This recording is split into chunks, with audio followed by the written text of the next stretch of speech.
Hey everybody, welcome back to the channel. This is going to be a review of my rental car. This is a 2025 Toyota Corolla LE. LE is the most base model Toyota Corolla you can get. I think this car starts around $23,500. And this is just going to be an overall review of my 3-some hours driving the car. I rode my bicycle across the state of Florida and I needed a car to get back home with my bicycle. So this is the review. This is my first time driving a Toyota Corolla, I think ever. But I have to say, it's pretty nice in here. Whoop, there's some sandhill cranes. Don't want to hit them. First thing stepping in is it surprised me by how low it is. I'm used to driving an SUV, but it really feels like you're on the ground. But I don't think that's anything special about this car. It's just the nature of cars, which most of us probably have forgot about by now.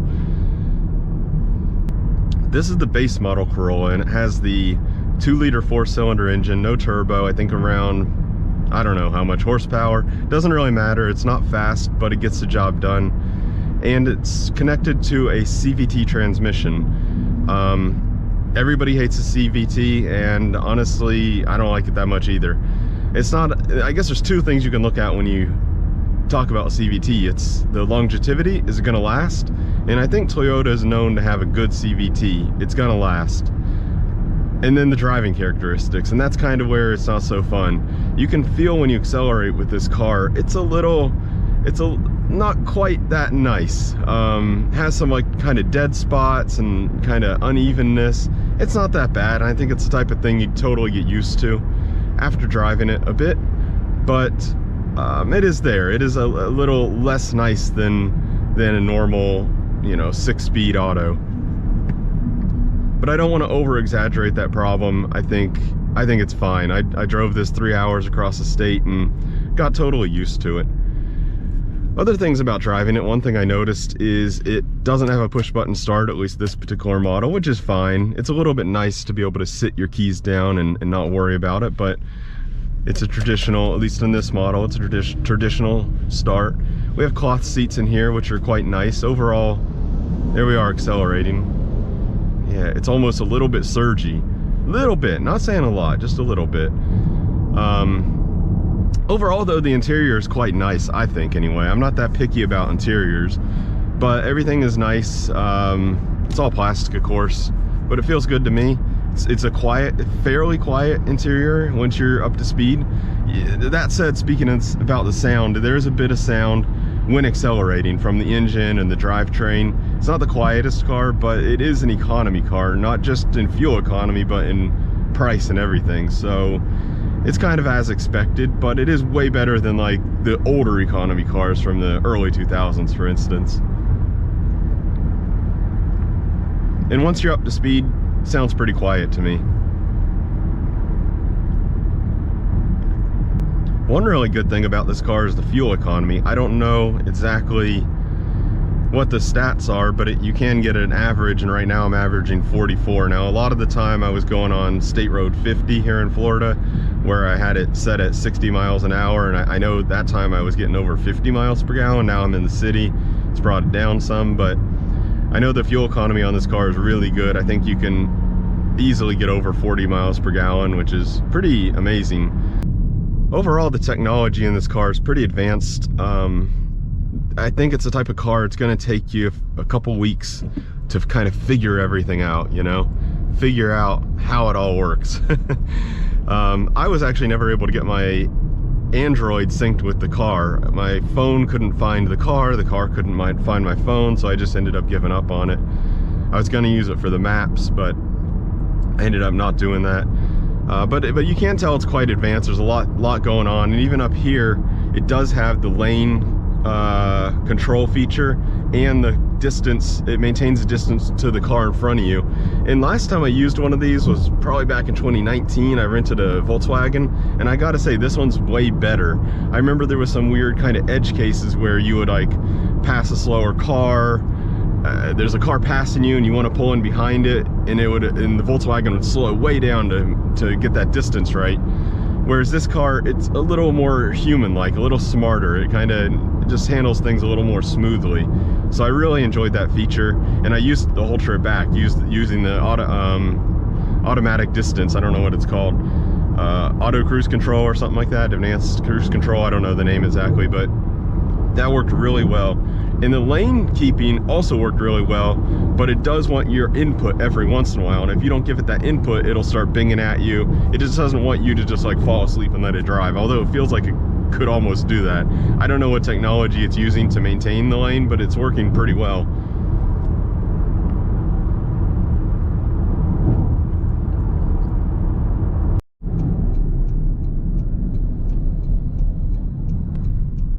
I'll give it a little bit of an acceleration test here.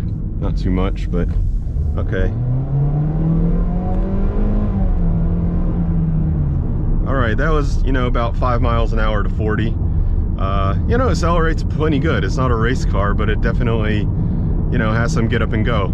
It is what it is. This isn't a performance car, but gets out of the way, no problem. CVT chooses a ratio when you have the foot on the floor, and gives you a lot of power, so no problem with that. That was the first time I gave it any kind of hard acceleration like that, and honestly did better than I expected. Under normal lighter acceleration, you feel kind of some surging, like little tiny bit of inconsistency in the acceleration profile. However, with full throttle, it actually felt much better, weirdly enough. It felt like it committed to a ratio and just kind of gave it to you. Whereas under lighter throttle, it feels like it's maybe slightly uncertain as to what to do. And I don't want to over exaggerate that point, because it's not a big deal. I think you'll get used to how it drives and it'll be totally fine. Every car, you kind of have to get used to how it feels. One more thing I wanted to mention, I think I forgot, is about the ease of driving, just overall, at a high level. To me, this is one of the easiest cars you can drive. You just get in, you turn the key, it's an automatic transmission, you put it in drive, it handles super easy, power steering is very strong, braking, acceleration is very predictable. I feel like anybody who has ever drove a car can drive this car. So it's a very approachable car, which it should be. So yeah, it's a good car, especially if you're new to driving or you're not super confident. I think this car will do you very well. Let's pull over here at the park and find a shady spot and take a look at the outside. In terms of handling, the car handles really nice to me. It's not a race car, but the handling is exactly what you would expect it to be. You turn it, it has good grip, it feels flat, if that makes any sense. It's not feeling like it's going to tip over or lose grip, and we're on pretty small wheels, probably 14-inch wheels, I'm guessing. Here's some shade. All right, let's pull over and take a look. But again, it's not a race car, but it handles totally adequately. Okay, so here is the interior of the car from a slightly different view. What it looks like when you get into it. Has a nice sound when you close the door. Here's the back. Now, as I mentioned, I'm using this car right now to bring my bike back, and so I have the seats down. However, I did take a seat in the back seats, and there's a lot of room. And then I looked it up online, and it turns out this car has a 106-inch wheelbase, which is exactly the same as, for instance, a Mazda CX-5.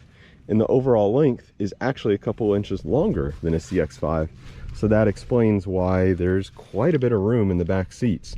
Now, I'm 5'7", just a bit over 5'7", and I had tons of leg room. If you're bigger, maybe not so much, but I'm pretty sure anybody except for somebody extremely tall will have plenty of room in the back seats. Going over here to the trunk. Now, I'm not sure, I don't feel any kind of, I might not know what I'm doing, but I don't know of any way to open the trunk other than with this control. I'm sure there's a switch inside, but I found that this can hold that, pops open nicely. But I was able to fit my bike in here pretty easily. Of course, I had to take the front wheel off, and then I just kind of slid it in. There was really no problem, and there's even quite a bit of extra room. Here's these steel wheels. with a hubcap on them. What size are they actually? Trying to find it. Ah, 16s. I'm thinking about the old days when you had 14s. These are 205, 55, 16s, and it does have rear disc brakes.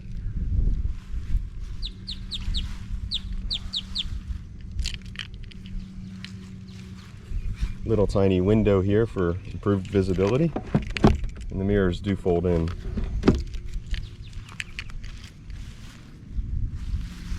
Here's what the car looks like from the front. Let's take a look under the hood.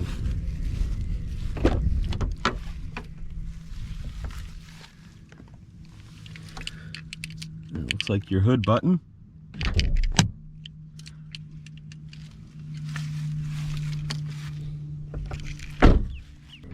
Okay, it took me a minute to find the hood latch, and there is no hydraulic helping you out lifting this hood. And you got to push this way up here. There we go.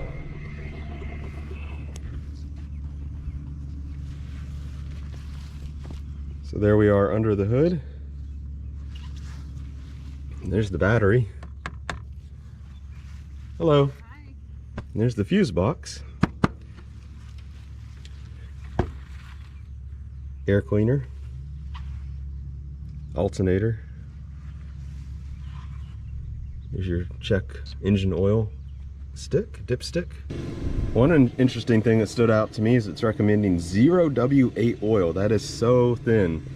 There's a lot of controversy online, or discussion online I should say, about the proper engine oil thickness, and I think the consensus is this thin oil is not that good for engines lasting a long time. So for the most part, it's a pretty standard looking inline 4 engine. Doesn't look too crazy. Anyway, I guess that's enough of the engine bay.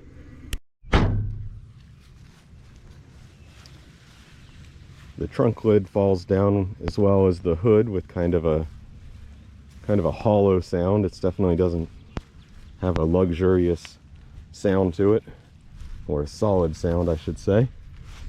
But here's the car overall. You know, it is a car, it is a 4-door sedan, but it's surprisingly big. It's bigger than you might otherwise think when you think about the length. Longer than a lot of, or similar in length to a lot of compact SUVs. But you get better fuel economy too. Okay, let's get back in the car for some final thoughts. All right, now I have to take this car back to the rental company. Let's take a listen to what it sounds like to actually start the car.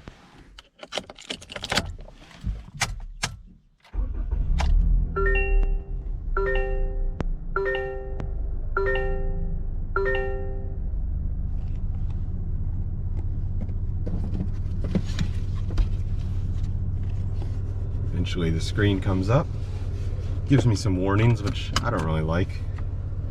At least you don't have to push anything, although you do get this session expired.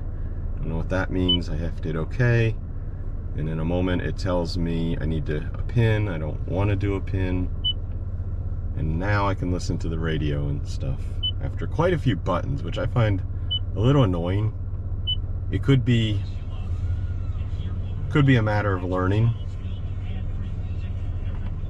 Speaking about the controls, there's nothing down here. I kind of like cars to have some controls here so I can have my arm on the armrest and manage the radio. But in this case, you do need to reach up. Okay, that sounds kind of pretentious. Oh, I have to reach up to do my radio. Not a big deal, but I do find myself kind of hanging my hand up here and then doing the controls. Just, I don't know, laziness. Not a big deal, but there you go. Here's the AC controls. Pretty simple and straightforward. I actually really appreciate that. Not much to it.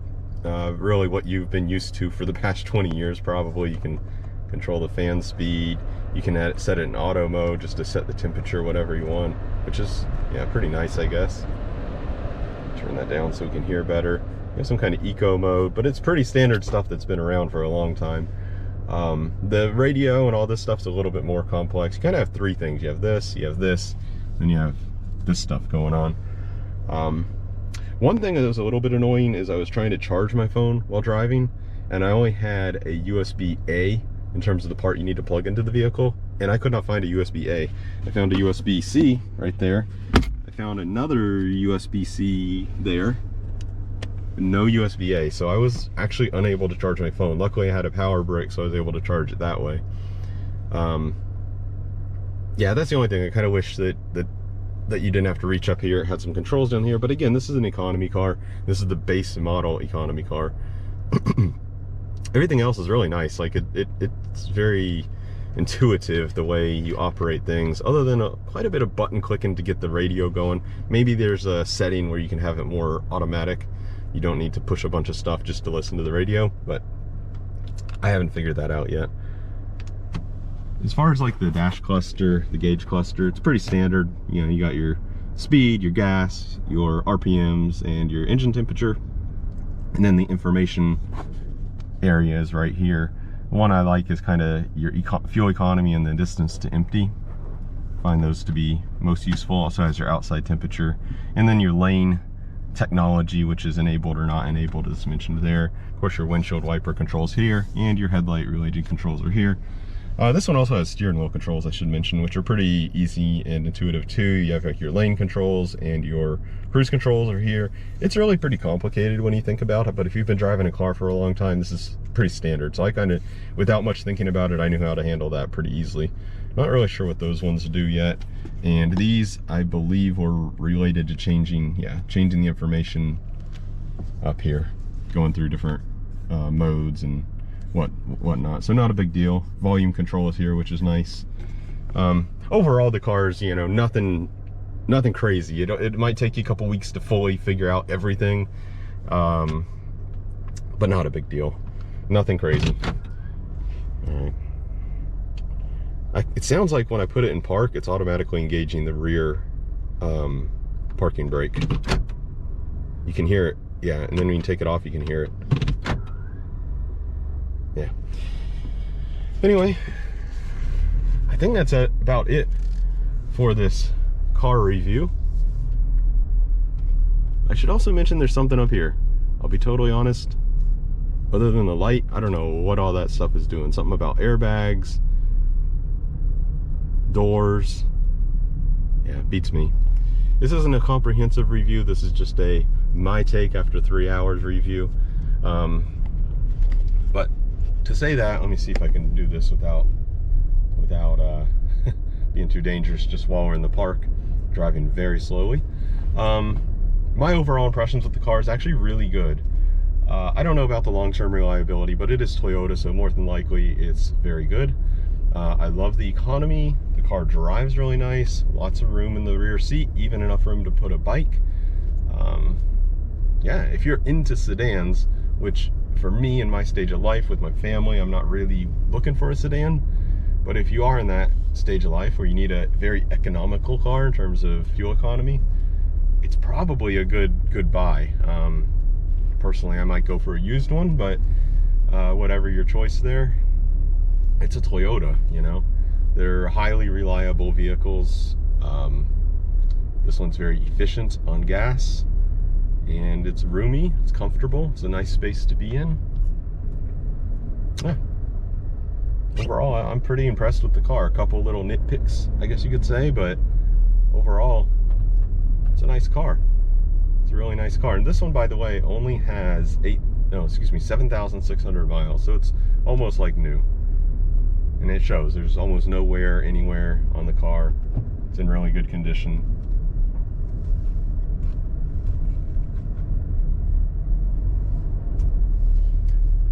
Okay, hope you enjoyed this quick review of this 2025 Toyota Corolla.